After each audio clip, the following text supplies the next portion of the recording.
Hi, welcome to my channel.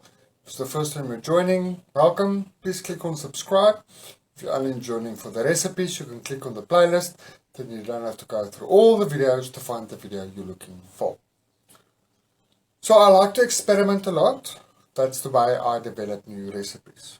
I also do not like to waste any food. So whenever I have a little bit of food left that I don't really know what to do with it, that is when I experiment. If it comes out a flop, you know what, it's not a waste, it was leftover food. But if it comes out nicely, then I developed a new recipe and I didn't waste any food.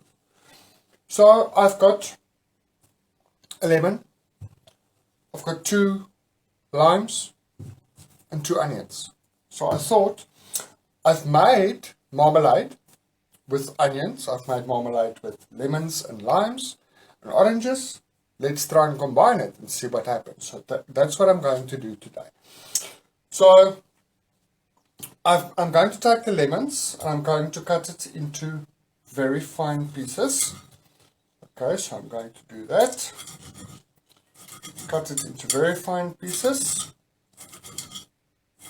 If you want to use like a liquidizer to do this, you can.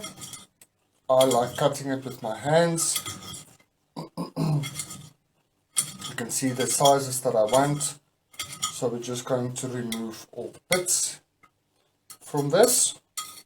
So we're going to do that. Okay, the next one. So we're going to cut this up. So these are the limes. So you can use any lime. I'm going to, once this is done, we'll do a test on the tasting and I'll let you know how this actually tastes and if it actually worked.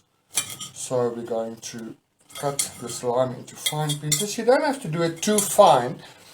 You want those pieces of skin and so on in the marmalade. Just see to it that you remove all the pits. So usually when people do like a marmalade, they remove the white part of it. I'm not going to do that today because it's only, you know, 1 orange and 2 small lemons. So I'm not going to remove that today, and we'll see how that is going to come out. So these pits I'm actually going to germinate. I have an obsession. It is an obsession to germinate any seed that I can find. And I've actually managed to germinate quite a few seeds that need stratifying. So you can watch my channel. I'll be starting to post those videos soon on how to germinate different seeds. The only thing is, if you remove pits from lemons, oranges and limes, you need to put them into water immediately until you use them, because they dry out quickly and then they're not viable to germinate anymore. Okay, let's just finish cutting this.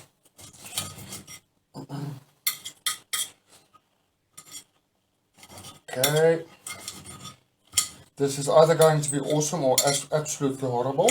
So we will see once this is done how it actually came out. Let's finish this line. Okay, there you go. Almost done with the 2 small little limes. These limes a friend of mine actually brought for me all the way from Malaysia. So I'm quite excited to use them. They brought them for me all the way from Malaysia. So there's the 2 limes cut up into pieces. Just want to check that there's no pits in there. No. Okay. Now I'm going to take the orange. I'm going to do the same thing. Just cut off the edge. Just cut off the edge. And I'm going to just slice it into fairly small slices. It doesn't have to be perfect. It doesn't have to be too small. Just don't make it too big. So let's finish that. And that you can also remove the pits, that you're then going to put in water, and then later on I'll show you how to germinate these quite easily. The other day I actually managed to germinate seeds that takes up to 2 years to germinate in nature, and I did it with boiling water. I'll show you that in a video soon, how to do that. It was quite awesome to see how they actually germinate even while in the water. It was quite amazing to see. So let's just cut this fine, not too fine. Don't want the pieces to be too big.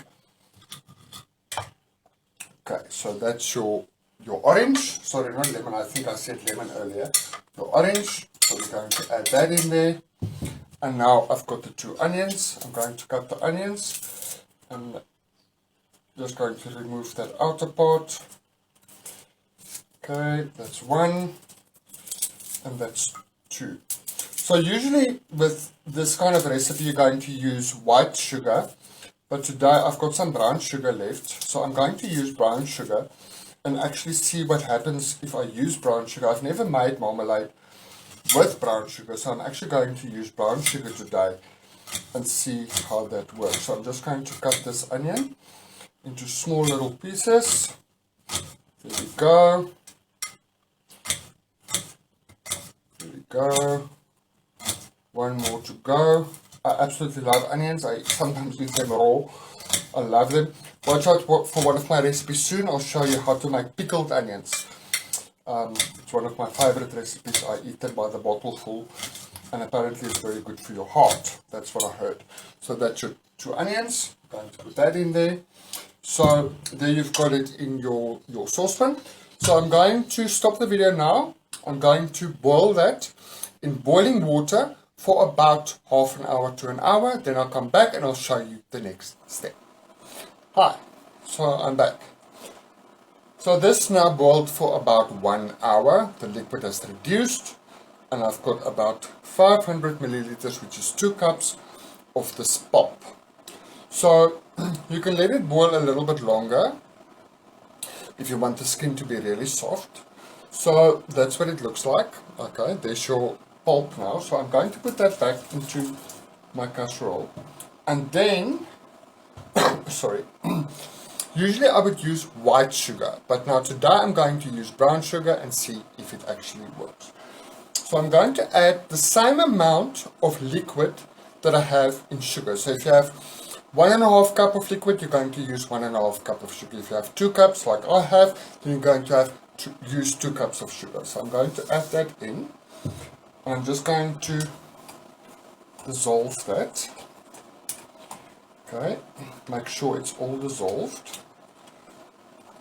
Once it starts heating up, it's going to dissolve as well. So there you've got your mix. I'm just going to add one thing that I didn't put yet. Give me 1 second.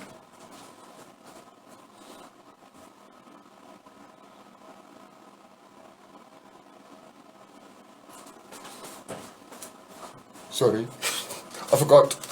So I'm going to add just a sprinkle, really just a sprinkle. That's about a 1/4 teaspoon of, not even a 1/4 teaspoon, literally just a sprinkle of cinnamon to that, and we'll see what happens.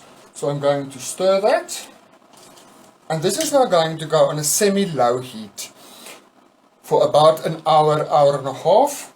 I'm going to do that. And then I'll come back and I'll show you what it looks like, and we're going to taste it and see if it actually worked. Hi, so I'm back with the jam. So people ask me, how do you know when a marmalade or a jam is ready? I've never used a thermometer in making my jams and my marmalades in my life. You learn over time when it's ready. With a marmalade, it's a slow bubble. So I'm going to show it to you. That's what it looks like. Can you see? Can you see those bubbles? It's a slow bubble. So this consistency, I'm going to show you. I'm going to show this to you. Is still runny, but it's not watery. It's a little bit thick. Okay, so that's going to be jam, almost marmalade. So you're going to leave this now to cool down completely before you transfer it to your glass. So I'm going to stop again. I'm going to leave this, and then we're going to taste it, and we're going to put it in a container. And we're going to see what it's like.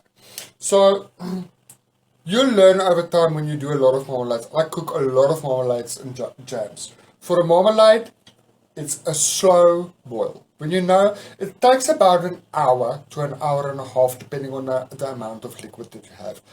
People get very involved with thermometers and dripping it on a plate, and I don't do any of that. And it's always a success. I've never had a flop in marmalade or jam. So there you go. It's nice and thick. I'm going to stop, cool it down, and then I'll be back to show you the final product. Let's hope it tastes as good as it looks. Hi. So it's cooled down sufficiently now so I can pour it into a glass container. I'm going to taste it, so let's hope this is good. So let's see what this tastes like.